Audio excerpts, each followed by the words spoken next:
பங்குனி உத்திரம் புராண கதைகள் மற்றும் சிறப்புகளை பற்றி பார்க்கலாம். மீனாட்சியை திருமணம் செய்து மீனாட்சி சுந்தரேஸ்வரராக காட்சி தந்தது இந்த பங்குனி உத்திரத்தில் தாங்க. ஆண்டுதோறும் பார்த்தீங்கன்னா மதுரையில் இத்திருமண விழாவை பங்குனி உத்திரத்தன்று மிக சிறப்பாக நடைபெறுங்க. சிவனின் தவத்தை கலைத்ததால் இறைவனின் நெற்றிக் கண்ணால் மன்மதன் எரிக்கப்படுறாருங்க. ரதியின் வேண்டுதலால் மீண்டும் மன்மதன் உயிர் பெற்ற நாளும் இந்த பங்குனி உத்திர நாளுங்க. முருகன் தெய்வானியை இந்த நன்னாளில் தாங்க திருமணம் புரிந்து கொண்டார். அத்துடன் வள்ளியின் அவதார தினமும் பங்குனி உத்திரம் தான். மேலும் மகாலட்சுமி பங்குனி உத்திர விரதத்தை அனுசரித்து தாங்க ஸ்ரீ மகாவிஷ்ணுவின் மார்பில் உரையும் பாக்கியமும் பெற்றாங்க. பார்கவி மகரிஷியின் மகளாக மகாலட்சுமி பார்கவி என்ற பெயரில் பூமியில் பிறந்த நாளும் பங்குனி உத்திரத்தில் தாங்க. எனவே இந்த நாளில் லட்சுமி கடாட்சமாக விளங்குதுங்க.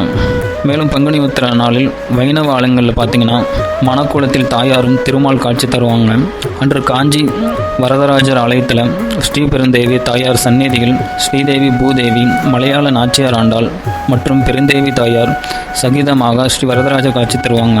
மேலும் காஞ்சியில் காமாட்சி ஏகம்பரேஸ்வரர் திருமண விழா நடைபெறுங்க. அதே மண்டலத்தில் பார்த்தீங்கன்னா அன்றைக்கி ஏராளமான ஒரு திருமணங்களும் நடைபெறுங்க. தசரத மைந்தர்கள் ஸ்ரீராமன், சீதை, லக்ஷ்மணன், ஊர்மிளா, பரதன், மாண்டவி, சத்ருகனன், ஸ்ருதகீர்த்தி திருமணங்களும் பார்த்தீங்கன்னா பங்குனி உத்திரத்தன்று தாங்க ஒரே மேடையில் மிதிலையில் நடைபெற்றது.